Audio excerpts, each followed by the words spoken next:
Aloha and welcome to Island Connections. I'm Ibrahim Aoude. Race and politics. With us to discuss this topic is Elisa White and Noel Kent, both professors at Ethnic Studies at Mānoa. Welcome and thank you for taking the time from this busy schedule of yours during grading and all that. Yeah. So I'm glad we have some time to discuss this topic. So these are very interesting times in the life of the United States and the world, in fact. And what we have is the question of, is race part of politics, especially in terms of the Democratic primaries, but also in terms of race as being one social dimension that's pretty active these days, taking into account the police brutality that happened recently. On TV we watched that too. And in terms of what the candidates have been saying or not saying, both the presumed nominee for the Republican Party, McCain, and Obama and Clinton on the other side. So, Elisa, would you like to start us off with that? Well, I think it is very exciting. This particular election has been a very exciting time, particularly because it has put race in the front of discussion in a way that you haven't really seen it before in the United States. And that's interesting because often we don't like to think about race as an issue. It's something you want to hide, not discuss, push aside, but it's always there. So obviously it's inextricably linked to what we consider the American project, and you can't get away from it. And in this particular race, because you have Hillary Clinton, who is certainly the first woman to reach this level in a presidential nominee, at the level of becoming a presidential nominee potentially. And then you have Barack Obama, an African American, being not the first, but certainly to get to this particular point where it's nearly a done deal. It's quite significant. So you think about race and you think about gender every day, and everywhere you look, that's the major discussion. Yeah. Noel, any comments on that? Well, I think it shows how far we've come in a sense that, we now have what we should have had a century ago or more, a black man, basically, who is poised to become candidate for the highest office in the land. On the other hand, we also have the situation where the exit polls in Pennsylvania after the primary seem to reveal that about between 1 out of 4 and 1 out of 5 Pennsylvania voters were voting on the basis of color, both for and against Obama. And also there's a very, very considerable portion of the voting population who feel that the race of a candidate makes a decisive difference. So we've come a long way. We can see that in this election, but we still have a long way to go, man. A long way to go. And also, I mean, what's really funny in a way is that you see this major transition as far as the Democratic Party is concerned. You see major players suddenly contradicting things they would have done maybe 4 years ago. And particularly, I'm speaking obviously of Hillary Clinton. She's in a position now where race is very much a part of her potential role as possibly a nominee. Of course, we know the numbers don't say that's going to be the case. She's not going to be the presidential nominee as far as we know. But the point is, she's very much using this block of individuals that she defines as white, working class. And obviously, a week or so ago, it was a bit of a kerfuffle. There was a bit of a kerfuffle around her comments that were, okay, maybe not completely meant as such, but she definitely did say that her block is white working class, hard-working white Americans, all this kind of discourse, and it kind of blew up in her face. But the point is, she does have this constituency that is definitely working class, definitely white, and she's using that very much so and bringing it to the fore, but also saying that that particular block won't vote for a black man, really, is what she's trying to say. And I think people can read through it. The key is whether her constituency can. And I think that's where the class discussion gets into it as well. Another thing we don't like to talk about in the United States, class, that's what the British talk about, but not in the U.S. But quite clearly, the issue of whether Barack Obama is electable in the realm of white working class individuals also is about Hillary Clinton trying to appeal to a certain bloc that she considers anti-elitist.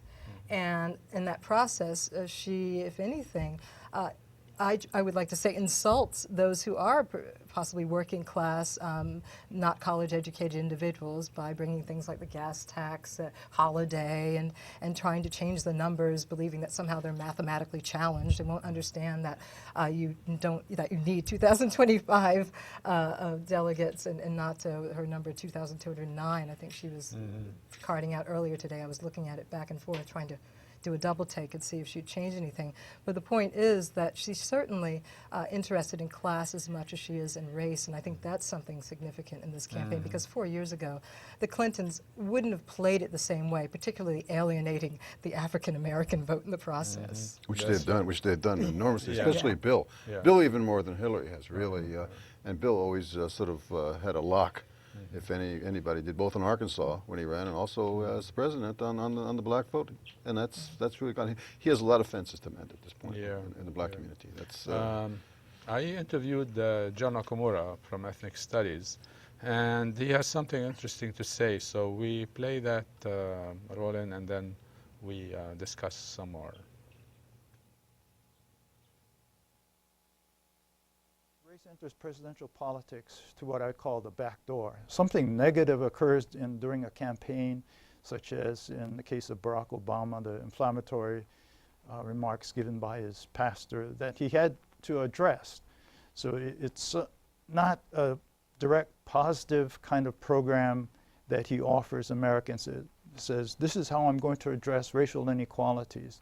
In his so-called A More Perfect Union speech, March 18, 2008, he talked about the racial stalemate that we've been stuck in for years. But he didn't address that as a problem and say, well, this is what I have to offer America in terms of addressing that persisting racial stalemate. He could have said something like, if elected president, I will continue to ensure that race-based affirmative action continues as federal policy, despite the prohibition of affirmative action in numerous states across the country, and it will be on the ballot in several states in November. He didn't do that, and none of the presidential candidates during this election have been doing that in terms of directly addressing race as a persisting problem in America instead. Yeah, I mean, it's interesting what he's talking about, like even Obama, just to make sure that he's gonna win and not lose, let's put it that way. He can say certain things, but not other things that are really important to a lot of his constituency that's voting for him, you know, for other reasons, perhaps in terms of, that kind of politics. But what I want to do also before we open up the discussion is to go to another segment. I interviewed Nandita Sharma, also from Ethnic Studies and Sociology at UH. And she talks about race and racism like white elephants, you know, where we will see.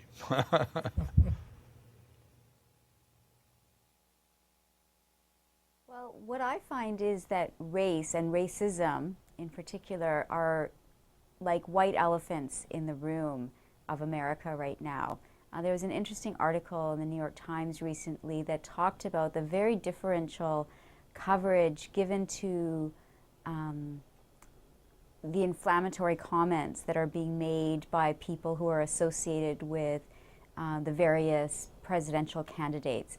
So we know that Barack Obama, for instance, has taken a lot of heat for the comments that his now former pastor made, but we're hearing very little actually about the associates of the other two candidates, and in particular John McCain. So the Republican Party, which has absolutely no black members of the Senate or Congress in their party, are getting off scot-free in regards to the racism of the associates who have endorsed John McCain. So I find that racism, even though we're hearing a little bit more about it in regards to the presidential candidates, we're actually hearing very little about racism within American society, and we're also having a very skewed coverage of the presidential candidates, so that the black candidate is being skewered for some of the comments that his associates are making, while the two white candidates are being let off scot-free. Yeah, I mean, that's interesting. So what do you think about that, Elisa? Yeah, I mean, that's definitely a point well taken because that's a major issue. And I think it's been addressed in certain circles, some would say elite circles, but we can get to that later. Yeah. I know Frank Rich in the New York Times in his column 2 weeks ago was looking at this comparison between the approach to Barack Obama's former pastor, Jeremiah Wright, and the discussion of John Hagee, with whom certainly John McCain is affiliated. So all of that is interesting to look at. And so who gets interrogated and who doesn't is part of the larger issue of race in America, and who is often framed as having a greater association, and others are able to kind of disclaim individuals that they're connected with is also part of the issue too. I mean, certainly as you know, Nandita was noting, yes, it's the white elephant in the room, and even I think as you know, John Okamura was also discussing, it's the discussion of race doesn't really have the teeth that maybe some of us would like to see, but certainly it is in the forefront a bit more than it has been in the past. Certainly, I just wanted to say that I know that with the Obama campaign, even as, yes, Obama does discuss race, and I think in a way that's very forthright compared to many ways that we've seen in the past, or haven't seen rather. But certainly, even within his campaign, you see this tempering of the discussion because they don't want to necessarily spend all of the time on the issue when we have to get to other areas of public policy. And even then, when he discusses race, often it is because he has to deflect some criticism or so forth. But the larger issue today, I think, and in the Washington Post, there was an article about Obama's campaign and the fact that those who are working for him have experienced a great deal of racism on the street level. You know, racial epithets, the N-word, doors slammed in their faces. There was in that Post article, they looked at the fact that in Indiana, Kokomo, Indiana, which used to be a bastion of the KKK many years ago, but there's possibly a legacy there now, people were yelling out the N-word when they were saw signs of Obama and so forth. So certainly that's part of the issue. And even in the Atlanta Journal and Constitution today also had an article about Cobb County, Georgia. A guy has a shop where he sells T-shirts with a version of Curious George and Obama 08 under it, you know, the kind of monkey motif that you see. So all of that is definitely racist in many forms on the ground level beyond the larger lofty discussions of social policy. Yeah, a lot of people will come out of the woodwork, those who were hidden before, you know, to show the, you know, really what's going on the ground in various communities, you know, Perhaps as regards they did come race, out of the woodwork this afternoon in West Virginia. Well, yeah, you don't know. I mean, There's you a know, segment of the white population, the white voters, that will simply not vote for a person of color. Yeah. Then, you know, the same way the same people will not go to see a movie by Denzel Washington, for instance. You know, they just won't do it. Right. And you know, they're locked in to that mindset, and that will play out in the political arena. Yeah, that's a note on civilization.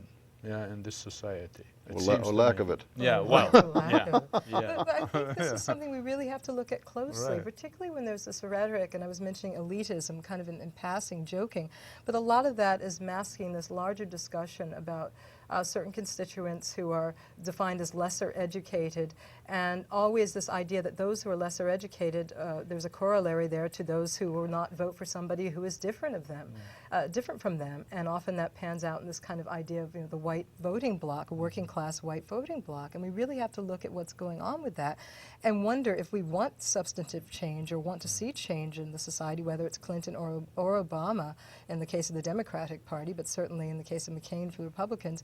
If you really want that, you have to interrogate why there are groups of individuals who don't have a certain amount of education and tend to look at the world with that worldview that on the surface, most of us would agree is highly problematic. Yeah. And so where do you go with that, and what do you do to make change to help them see the world in a new way, if that's what's valued? And I think on the most basic level it is valued.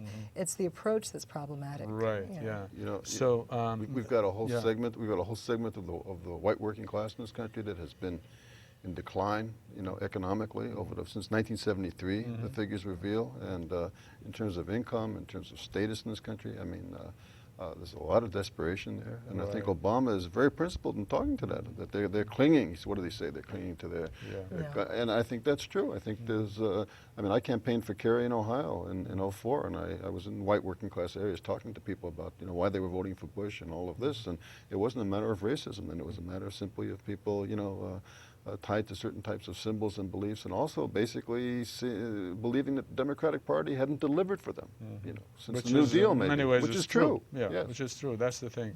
So what I want to do now is go to another segment. I interviewed Janine Redfield. She's a student major in ethnic studies. So we'll go to that and then discuss some more. It's the issue that still is the non-issue. Nobody wants to talk about it. It gets addressed in very abstract terms. The way that certain polls are structured, the way that certain demographics of people are solicited for their opinions about things is all based on, you know, racialized identities, but nobody comes out and says that. So it's still very much the core issue of everything in America. It's the major intersection of gender inequalities, class inequalities. All of them are shaped and molded on a racial basis. So it is the main issue. No matter what you're talking about, it's the main issue, in my opinion, still.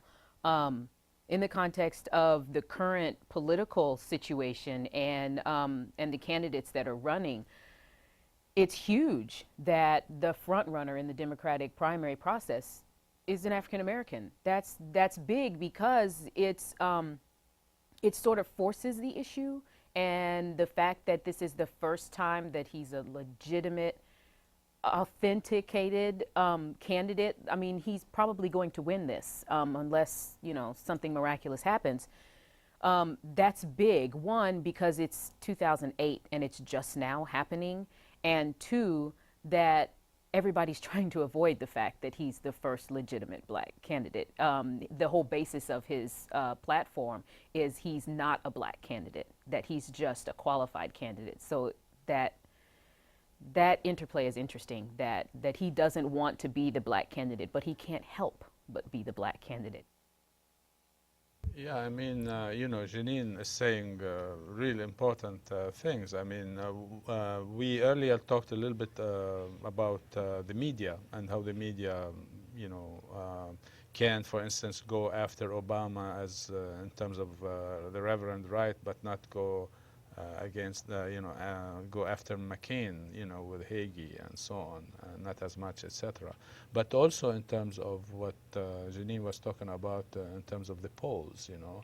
So who did you vote for in terms of exit polls? Well, maybe I don't want to tell you, so I'll tell you something, anything, yeah? So any comments on that? Anything? No? Well, we've seen so many polls, and depending on which networks you watch, you're going to hear a million stories. And I think, if anything, the exit polls sometimes give us a bit more than maybe going in, particularly on the race issue, because if you're a person who wants to mask your potential racism, shall we say, you might not give the straightest answer about why you're not voting for somebody. So it's really hard. That's why the numbers are always so horribly off when we try to figure out what's going on. But certainly, I mean, the issue of race and those questions, when people do answer them, it at least gives us some sense of what's happening. I mean, the idea that there's a media plot on either side, you know, early on the discussion was, oh, the media is too friendly with Barack Obama. But of course, you know, not looking at the fact that, you know, John McCain says what the media used to be his base. I mean, that's what he would say. So you have that discussion going on, and then suddenly Barack Obama is under attack, and then, you know, Hillary Clinton's a bit of the victim, and so there is a bit of back and forth with news media in terms of understanding what a candidate's doing. And even as of last week, when she didn't do well at all in North Carolina and didn't really do as well as she thought she would in Indiana, then you had this whole discussion of, well, of course, you know, Hillary Clinton is out of it, and everybody kind of jumped on the bandwagon and said, well, it's time for Barack Obama. But even so, she continued on. So, I mean, this is back and forth. But at the end of the day, the media does various media do frame the discussion of race. for the larger American public. And a lot of that public are what I think one commentator referred to as low information voter. And I love that, that idea of the low information voter who will just turn on the TV, look straight ahead and say, okay, whatever just kind of washes over me, I'll just take it. I don't want to investigate. I don't know what Hillary said. I don't understand why she's changed the numbers, but she looks good and she said that and she's speaking to me and she bowls well or, well, I don't know. Or else she confirms my opinion of the world. Yeah, right. Yes, that's it. And I have to take that back. She doesn't bowl well. My significant other tells me she's horrible at bowling, so I have to. But she knocks down the scotch. Yeah, that's it. Yeah. So, what I'm gonna do is I interviewed also John Okamura, and he talks about the rightward shift in racial politics since the 1960s. Maybe like gives us a little bit more depth in terms of our discussion, and we can go from before there. that, I just want to say something about Okamura's last statement. As much as I with all due respect to Okamura, who's a fine analyst, is it really credible to think that Obama, a politician, given the fact that 75, 80%, 85%, whatever the different polls show, of American whites are opposed to affirmative action, that he would make a very strong pro-affirmative action statement. And there's a minority of black voters and Latino voters and Asian voters who are also opposed to affirmative action, that he would, I mean, it boggles the mind to think that he would do that. I mean, No, of course he's not going to do that. And But that's the point. He's done some very principled statements, right. exceedingly so, with the gas tax and other things. But you just can't do that. Yeah, of course, Well, I but that's the agree. point. That's the point. I agree, but it's not just because he's a political figure and wants a career and he can't do that. The point is that we have to be honest. I mean, he's somebody who's analyzing the society and seeing what's going on now. He is the politician of change in many ways in terms of how we do politics, how we discuss it, and so forth, discuss politics. And so why in 2008 would he take a 1984 approach to the discussion of affirmative action? I think it's all well and good to kind of get locked in that particular period of, say, the neocon era of the post-civil rights movement and the Reagan era and what affirmative action rollbacks were like. But on the ground level, people are talking about affirmative action for class issues, looking at, obviously class disparities. And as you said, there are percentages of people who are of color and women who feel that affirmative action needs to be reworked. And so whether you want to see it continue in any form isn't the issue. The point is for him, he's not, I agree with you, he's not going to bring it up in the way, in the context he would have 20 years ago, which is what I think John Okamura would like to see very much so. He's not here to defend himself, but certainly. But he might be watching. Yeah, well, there you go. Well, call John. in, John, and complain. There you go. Let's argue. But I'm also thinking that affirmative action, we might agree, is a fairly, if we're interested in equality, real equality in the society, we're talking about national commitment to full employment, to affordable housing, to equitable education for all people, maybe a guaranteed standard of living at some level, or guaranteed floor. And those are the issues that, which are all class issues, really. Yes. At a basic Absolutely, level. And they're all on the table. Yeah, and even the earlier affirmative action, the original affirmative action, if you think about it, it's a class issue, really, in many ways. You can argue that. But let me go to John's other segment, and we talk more about that. And we'll talk to him tomorrow. Talk to us. Right. In racial politics since the 60s, since the passage of the civil rights legislation at that time. Most Americans probably think at this point, well, with those laws in place, then it's pretty much up to the individual to take care of themselves.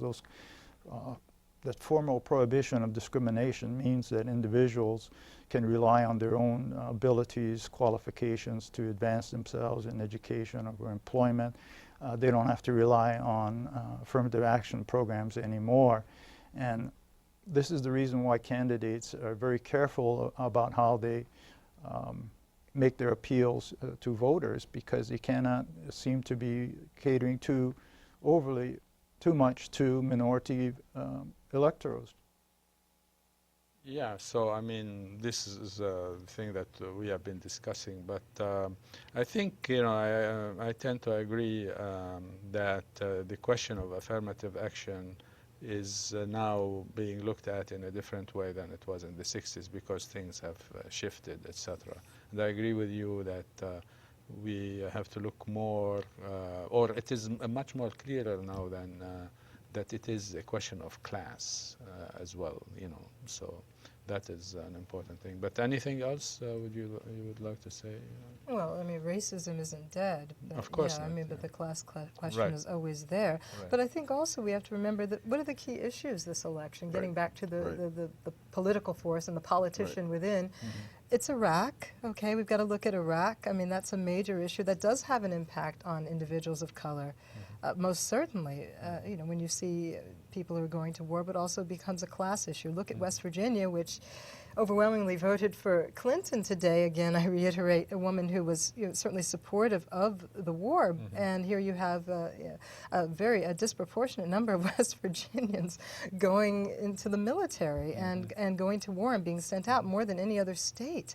And so that's really interesting to look at, because also at the same time you see the percentages on all the news shows chironed across you, saying 17% of residents, adults in West Virginia have a college education. That's under the national percentage as of the last census, which is 24%. So all of these kinds of things intersect with discussions of access to, of affirmative action, but in a very different way. And actually creating policy that will have an impact on these communities that are going to war, joining the military more. I feel like every time I come on your show, I'm talking about the military, but these are tough times and times of war, so you end up talking about it. But also the fact that individuals are also, people are not able to fill their gas tanks. All these kinds of discussions intersect. We know in some cases they relate to war, but all of these are about class issues, but also about access to the American dream, the housing bubble, all these kinds of things relate to the larger discussion of affirmative action. And he talks about, and Hillary Clinton talks about, and education. But I think if anything, we're going to see more about it as we get beyond this primary season on the Democratic side. We can actually interrogate what John McCain has planned for the masses. Yeah. I'm going to go to Nandita Sharma again, and she's talking about, along the lines we were discussing, you know, the kinds of improvements over the past, say, 40 years, but what else is still missing, you know, and then we go from there. Well, I mean, certainly there have been some improvements over the last 40 years. There's no doubt about that. It would be foolish not to acknowledge the victories of many of our social movements to make it possible for a woman or a black man to run for president. I mean, to me, I see these as limited victories of some of the movements against sexism and against racism, certainly. But at the same time, the kind of hope that I hear from Obama seems to me to be a shallow hope, not necessarily a false hope, because I believe that he would like to end racism, for example, but there's a kind of hope that can be given that is always a deferral of the realization of justice. You know, you can hope for a place in heaven, for example. You can hope for an end to racism, but if that's always going to be deferred, we're not actually going to have concrete policies that are put in place to actually end racism. And there's many proposals from scholars and social movements that we could address. If we don't actually take concrete steps, and it's a deferred hope, it's going to constantly be something that we will look to realize in the future. The kind of hope that we need in the United States and in the world today is a hope that can be realized through concrete action. And the concrete action is, many commentators have mentioned, is the big missing piece of this election. What is actually going to change? Deferred hope. Thanks to Hughes. Yeah, that's right. Wow. I know. So what do you She's, think? I think she's really got something here. When she talks about social movements, that's really critical, because I think one of the problems with the Clintons, one of the problems with Bill Clinton especially, was I think Clinton was a guy who could have done a lot more and moved in a much more progressive direction had there been a very powerful social movement that was under him and moving him forward. But without that, it became politics as usual in a sense, back to the old post-war growth, economic growth. We can grow our way out of this. We don't need to distribute any of this. We don't need a redistribution of the types of privileges that exist in a society and inequities. And I think ultimately he becomes trapped in all of that, and that's part of the problem. So what Obama really needs is for this election to not to stop in November, but basically for the whole thing to continue and for this mighty crescendo of social reform to really mount against sexism, racism, classism, against the kind of incredible gaps that are opening between people at the top in the society and the middle class and the working class, and that could really, and Obama may well be the type of president who could be open to that sort of being the same way, and to some extent Franklin Roosevelt, to a very limited extent, was open to basically an upsurge of popular feeling. Yeah, but the social movement now, or social movements are not as strong as they were in the late 20s and 30s. I mean, those were like real major social political movements, yeah. Well, I mean, they've moved into other spaces, and I think that's the general discussion. The way, on the surface, you see social discourse and you see social movements. Obviously, there are movements going on. They just happen not always in the streets in the same way, and often they're a bit more fragmented because of various circumstances, of course. But I think definitely Nandita is right. This has to have some teeth. If he says he wants change, Obama does, and Hillary Clinton, for that matter, more recently, but certainly Barack Obama. You've got to see policy and understand that policy or his ideas are going to translate into something that is going to make change through policy and the way we do business in the United States and beyond. I think globally, or on an international level, we see some discussion from him about his approach to negotiations, say with Iran, for example. That is not necessarily the kind of steamrolling, destroy everyone approach that we've seen in the past 8 years. That's a significant a change in approach, which of course can translate into policy as well. If your policy is not to run in and destroy a country based on certain circumstances, but it's to sit down at a table and talk about these issues, that's definitely a stark contrast to what we've seen. You're right. But I mean, obviously, it remains to be seen, and obviously, we also need to see more debates about what he's going to do, and we don't see that at this time. But it is interesting to me that to be seen as credible as a national security kind of person and anti-terrorists and all that kind of stuff. He talks about if we have actionable intelligence, we go and bomb West Pakistan, for instance. Yeah, so that kind of talk is really catering to a segment of the population that really wants to see like someone who is really decisive in a position of power. And that is troubling to me. I mean, it's very troubling. And also like backing away from the question of Iraq. Now it's not like in a few months. It might take like 16 months or a year and a half or whatever, to get out of Iraq in terms of fighting troops. But maybe we would keep the embassy there, which is like, another barracks, major barracks, and stuff like that. So these are troubling things for me. But what I want to do, actually, before we open it up more, is go to Janine Redfield, another segment of that. And she is talking about Tim Russert interview and, what happened there in the interview along the lines we're talking about. Tim Russert, on his interview with Barack Obama on Sunday, actually put Barack Obama in a position where he had to deny that that there is a system of white supremacy in America that exists today. And I mean, it's a loaded statement, but it's not an untrue statement.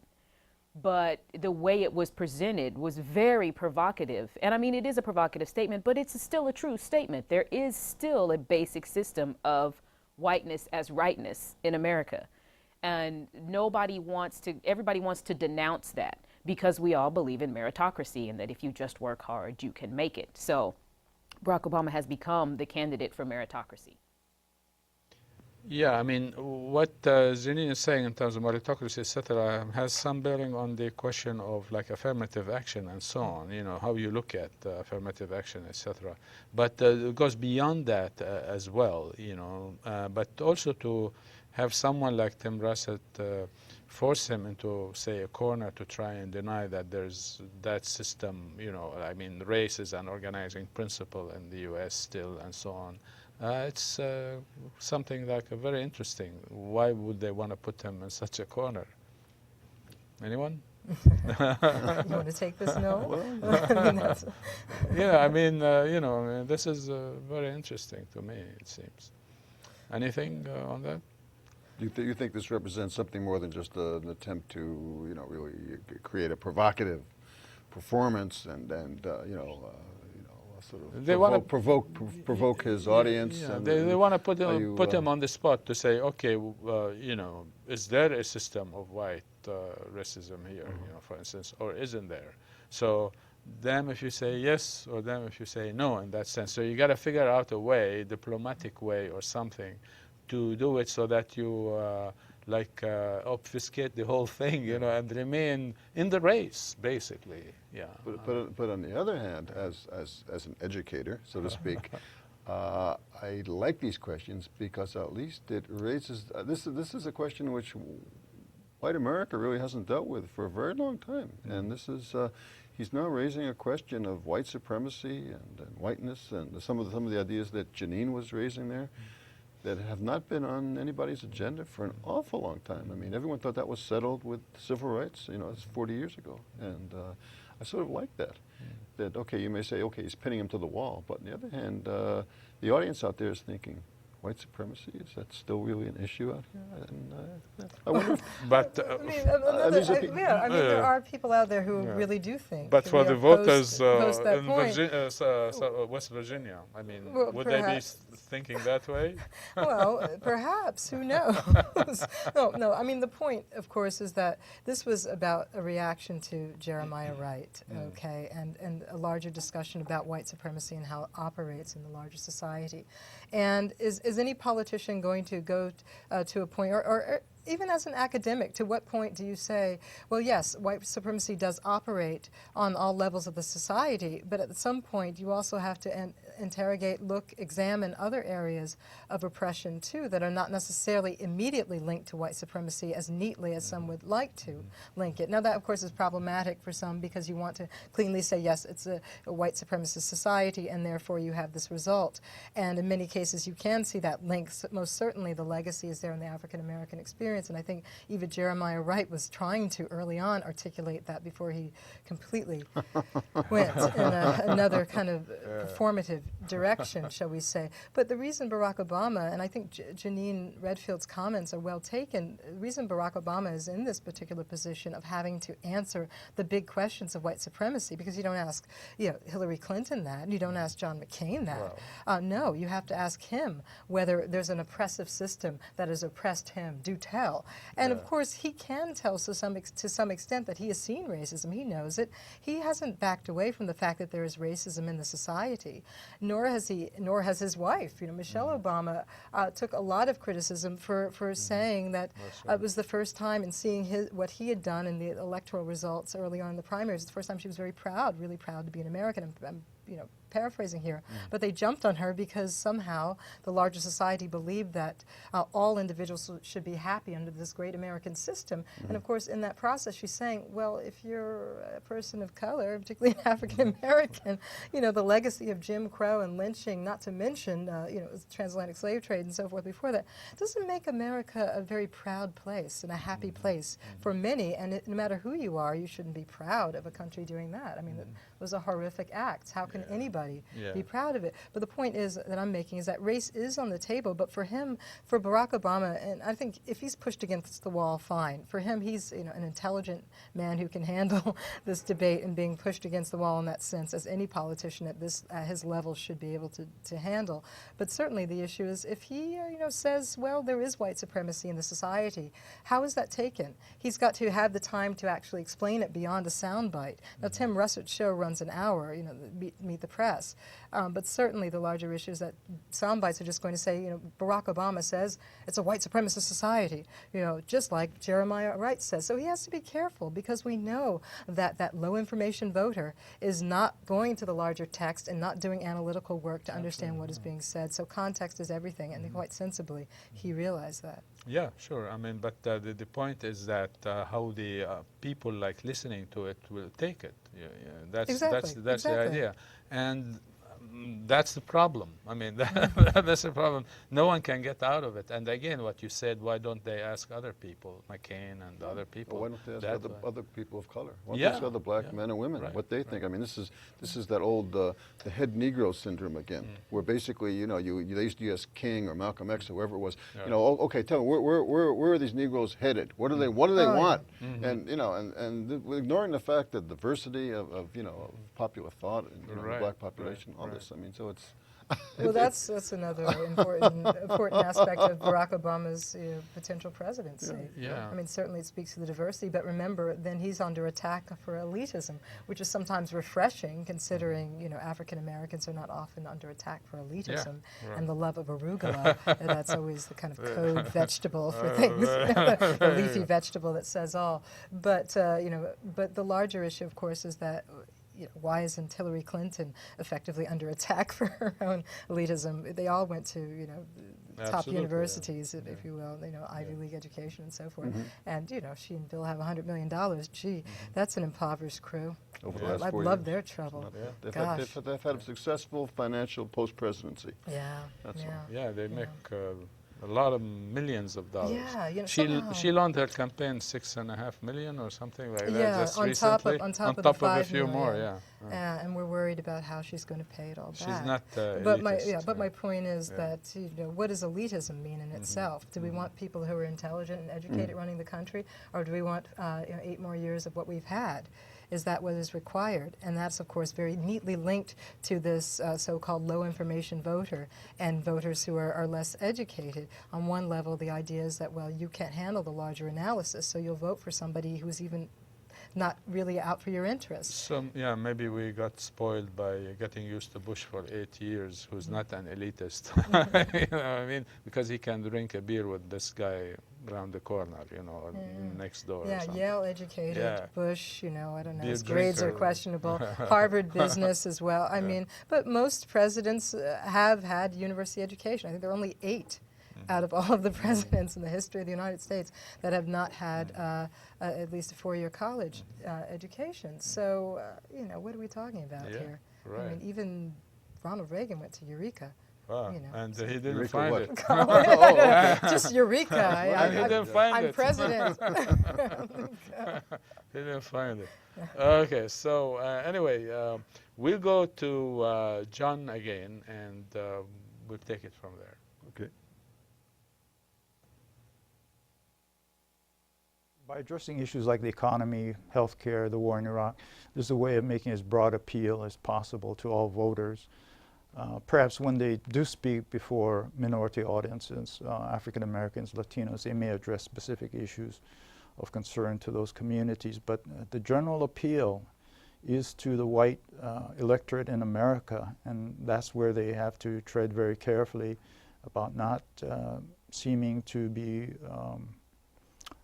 overly concerned with the plight of minorities to the disadvantage of the larger American public. This comes up in all the talk about the white working class for Barack Obama. How can he capture that vote? And he has to be careful in not alienating the white voters in his appeals to the public.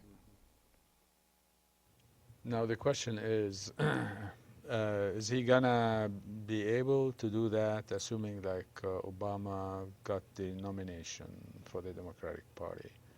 Would he be able, that's the question. We don't know yet, but I mean, that's the idea. Would he be able to like convince the white working class that he is the...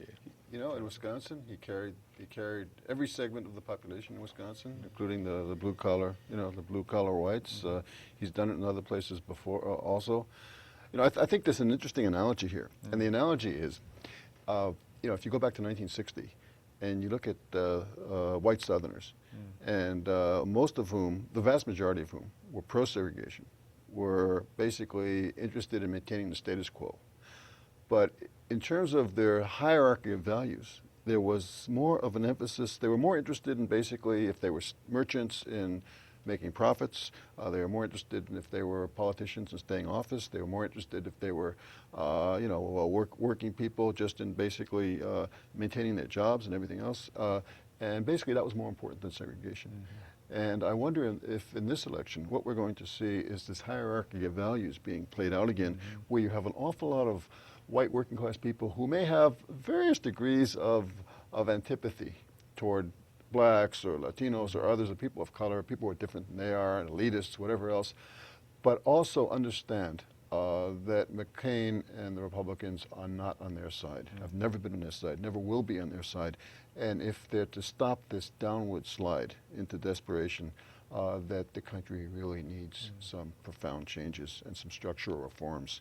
And I mean, I remember talking in Ohio 4 years ago, talking to these white working class people, and they were saying, yeah, we understand Bush isn't on our side, but we don't like Kerry's stand on abortion or on this. And so we really feel conflicted, but we may not vote for Kerry simply because of some of these social and cultural values, you know.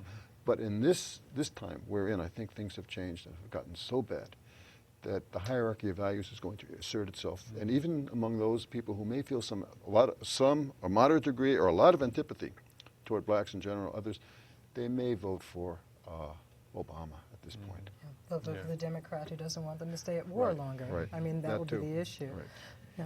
Yeah, I think that's an important point here, which means that instead of always talking about race and white and black and I don't know what, talk about issues. You mentioned like the war in Iraq, the economy, you know, or gas prices and housing, you know, all these things that you mentioned earlier. This is the way to perhaps defeat the other side, which is really neocons in different garb. You know, I mean, this guy McCain is really dangerous. It seems to me. He wants to bomb Iran, and he wants to do a lot of other things. You know, and maybe incarcerate people here. You know, I don't know. But that is something very interesting. Right. Any other comments? I was just thinking, I mean, the key is that we have to get to that point where we can start to look at McCain. Yeah. And I think this even relates to certainly what you're saying, Noel, about this history of Democrats and say, you know, Southern Democrats and so forth, white working class Democrats, even going back into the 60s. But also what's interesting within the Democratic Party now is that we see this odd twist where Clinton has been working the kind of project that you saw in that major transition of Southern Democrats to the Republican Party, you know, from the 1950s into the early into the 60s, where you had this move towards a very neoconservative discourse and a shift, and it all became about my housing, my home, and it's not about race. It's just about my property rights and so forth. And so you had another way of looking or analyzing what was going on that kind of deflected the issue of race. Now, in the case of Hillary Clinton, she brings up race, but in a way that even is reminiscent of the old Democratic Party before the kind of move to the Republican Party, which means that at this time she's certainly aligned with the Republican Party's focus, and that's part of the problem because a lot of the work she does has been the kind of the dirty work for McCain. So once we get beyond that, and I think we are beyond that now, everything's been a bit toned down, we'll actually be able to kind of, rip the sheet off of McCain, as it were. I don't mean a white sheet of sorts. Or you know something we don't know? No pun intended. Oh, yes, right. There we go. We'll choose some other expression. But the point is, yeah, we want to reveal the man and see what's really going on there behind the curtain and all that kind of stuff. But we can't get to it yet because of all this kind of interesting political twisting back and forth that's going on within the Democratic Party regarding policy and approach to ideology. I was thinking unveiling, but that's not macho. Yeah. Did did you say that's not macho or macho? Macho. Oh, well, we haven't even gotten to the discussion of gender and those there you issues. go. I think is also very important. Yeah, That, that's right. that is Testosterone test. yeah, well, you know, the issue of testicular fortitude and North Carolina governors using words like pansy and all these other kinds of problematic areas that are also very disturbing. But again, all of this is happening within the Democratic Party. Yeah. So you have Which two is kind of very Democratic interesting. parties. Yeah. A friend of mine Always is had two Democratic parties. a friend of mine is convinced that the Democratic Party is destroying itself, you know. There you go. But we'll see. We go to Nandita, and we're talking along the same lines we've been discussing, and we'll deal with what she say later on. Racism is absolutely integral to the way the world is organized and to America's position within that world. There is, and you know, the world system was organized through a global division of labor in which you know, certain people were rendered as marginal and their lives were rendered as marginal, and other people's lives were centered within this global system of capitalism that we continue to live in and which continues to fund all three of the major presidential candidates. So to talk about the crisis of the housing market in the United States, the crisis of recession in the United States, without talking about the crisis that investors are producing by their, you know, onward search for ever cheaper sources of labor, without talking about racism would be really disingenuous. You know, to talk about the fact that we can accept that the vast majority of the world's population who is not white can live in conditions of abject poverty, can live in conditions where they are not able to meet their health needs, can, you know, are dying deaths that are decades earlier than the deaths of white people in the world, would be really not only disingenuous but absolutely unjust. You know, to talk about what we require in this world to have a good American economy, without talking about that requirement means the suffering of most people on this planet, and the racism that allows us to accept that suffering as somehow natural, is, to me, one of the great absences of the presidential campaign. We're not actually talking about America's responsibility for people suffering in the world. Yeah, and also what I want to do before we have some discussion, I want to go to a segment with Janine as well, because she talks about that there really not much difference between the two Democratic candidates. So we'll do that and we connect those two together and we'll talk about it. Qualitatively, there is really not a huge difference between either of the three candidates' foreign policy stances with regards to Israel, with regards to Iraq and Iran. I mean, you get the sense that if a Democrat is elected president, that there will be some deliberate effort to remove, you know, U.S. troops from Iraq, but it's going to take time. It's going to take a lot of time. And all of the rhetoric is based on the situation on the ground. Everything is prefaced by, you know, it will be needs based. And people are not listening to that. They're just assuming and taking for granted that, oh, if a Democrat gets elected, they're going to, you know, they're going to pull all the troops out of Iraq. That's not so. And I mean, you hear the candidates saying, if you listen, no, it's going to take at least, you know, 16 months or 24 months. And so the biggest disappointment, I would say, though, is the wholesale backing and agreement of U.S. foreign policy in regards to Israel. Yeah, I mean, so what do you folks think about that? I mean, looking at, for instance, Obama's advisors on the Middle East as an example, or Hillary's for that matter, you know.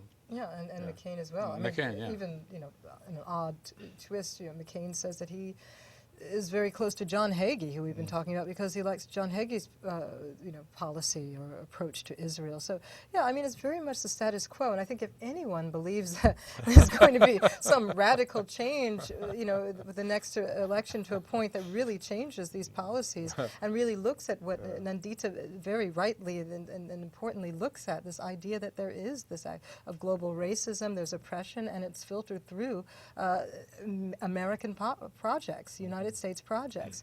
But if anybody believes there's going to be a major change, well, good luck, great. That's the hope. That's the hope. That's beyond hope. this, very deferred hope. But I think if anything, the larger issue is, I mean, it is problematic, and we haven't even gotten to a point where anyone is going to question that, and I don't think it's going to happen, because even so, Obama and Clinton are not, the most radical fringe, using it in not a pejorative sense. They're not the ones who make change, from the periphery. That really needs to be changed to make people look at what's going on. And also we have to understand this, look at this election. It's all a lot of navel gazing as well, isn't it? It's what we are doing, the American people, what I will do for you, the American people. We are Americans. This is what we are as Americans. How do we become number one again? How do we stay number one? There's always this kind of illusion that America is number one and the rest of the world is just, slipping away. Zero. Yes, an appendage. But of zero sorts, is as you before say, one, yes. by the Yes, way. yes, a bunch of zeros. But all of this part is a major part of it, of what's not being said.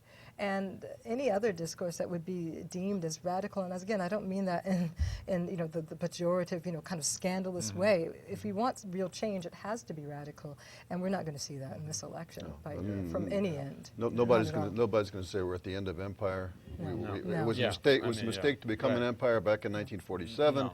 And we used anti-communism as a way of building an empire, and basically it's an incredibly destructive process right now, and has been since the Vietnam period. And nobody's going to say that. No. Yeah, let's go to another segment. John Okamura. Obama supporters use a very different message than he uses nationally. I mean, his supporters, like Neil Abercrombie, for example, talks about Hawaii in terms of this multicultural model. Our diversity defines us, it doesn't divide us, and how Obama has successfully is supported by this coalition of different ethnic groups in Hawaii. But that's not his message nationally. He doesn't talk about being raised in Hawaii, being familiar with different ethnic groups, and that is the reason why he can address the racial divisions in America. Last night's speech, he talked about his father coming across the ocean to America. He didn't mention he came first to Hawaii to study at the University of Hawai'i, or when he returned from Indonesia, he didn't say that he came back to Hawaii, he just said he came back to America.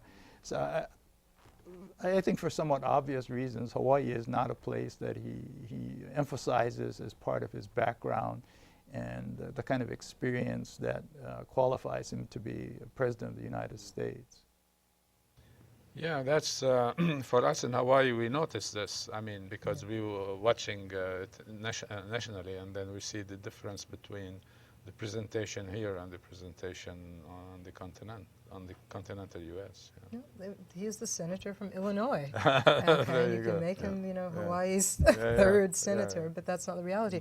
But certainly, Hawaii is realistically, we know, not the multicultural paradise that the fantasy would have us believe, and it is a fantasy. And with that in mind, we know that Obama certainly experienced Hawaii and all of its good and horror, vis-a-vis racism and its approach to African Americans in many forms that has to also be questioned and examined, and I think he's quite explicit about it in his writings. So Hawaii is not a fantasy, and a major part of his larger discourse is understandable. Also, you're running for the President of the United States, and the U.S. still has this very old perception of what Hawaii is. So even then, understanding Hawaii and referencing it might not serve him well.